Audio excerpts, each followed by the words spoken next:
Aming pag-iikot dito sa Barangay Rojas District sa Quezon City, nakilala namin si Nanay Helen, isang lesbian na araw-araw na naglalako ng tradisyonal na kakaning Pilipino. Ako si Helen Del Rosario. I'm 59 years old. Nakatira sa 10 Bayan Street, Barangay Bungad, Quezon City. Ang kabuhayan ko po, nagtitinda ng palitaw, mga kakanin, biko. Yan po ang pinagkakakitaan ko sa araw-araw. Bata pa lamang si Nanay Helen nang magsimula siyang maglako ng kakanin, isang hanap buhay na pamana pa sa kanila ng kanyang yumaong ina. Paano niyo po natutunan yung pagluluto ng kakanin? Ay, sa nanay ko. Siya nanonood ako ng pagluluto niya.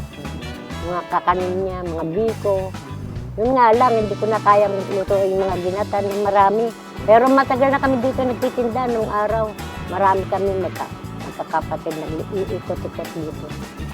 Ilang taon pa lang kayo nung nagtitinda? Bata pa ako noon. Bata, talagang dalaga ka pa.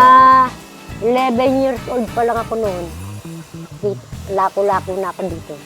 Kaya kilala na ako dito. Sa isang araw ng pag-iikot, umaabot lamang sa halos 400 piso ang kinikita ni Nanay Helen. Magkano naman po ang tinda niyo sa palitaw? Ang isa, bentahan, 5 piso po isa. Sa palitaw po, magkano ang puhunan? Sa palitaw, kulang-kulang 600, puhunan. Puhunan. Lalabas ng 1,000 piso. Pag nabenta niyo na po, Sana nga may magbigay sa akin puhunan.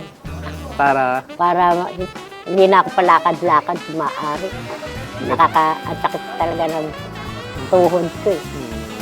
Pag-akit mo naog. Araw, pataas, patarik, pababa. Masakit sa tuhod. hindi na kaya tumagal. Kalaban niyo na yung katawan niyo. No? Kahit gusto mong kumita, minsan hindi na nakaya ng katawan. Ano na lang, tipid na lang pagkadating na. Tipid na lang muna. Sa kabila ng pagod at pananakit ng katawan, tuloy pa rin si Nanay Helen sa pagkayod. Bibigay sa akin ng lakas sa Panginoon Diyos na para lumakas pang pangangatawan ko. Saka humingi rin ako sa Kanya ng tulong, Panginoon Diyos, na para sa araw-araw na may makukuha ko. Kailangan talaga may panalangin. Sa Kanya lang ako humingi ng saklolo, Sa Panginoon Diyos po. ang Panginoon. Ngayong araw hindi man ganong kalakas ang naging benta ni Nanay Helen, may munting tulong naman na dumating upang gumaan kahit papaano ang kanyang araw. Nag-abot kami ng 1,000 piso at bigas na handog ng serbisyong bayan ni Tatay Rani. Unang-una po, salamat kay Lord at kay pangalawa kay Tatay Rani sa binigay niyang tulong sa akin, sa pagdagdag puhunan. Salamat po ng marami at saka sa mga staff niyo. Marami pong salamat. Basta may sipag, tiyaga at pusong handang magsakripisyo, may pag-asang umasenso. Dahil ito ang May diskarte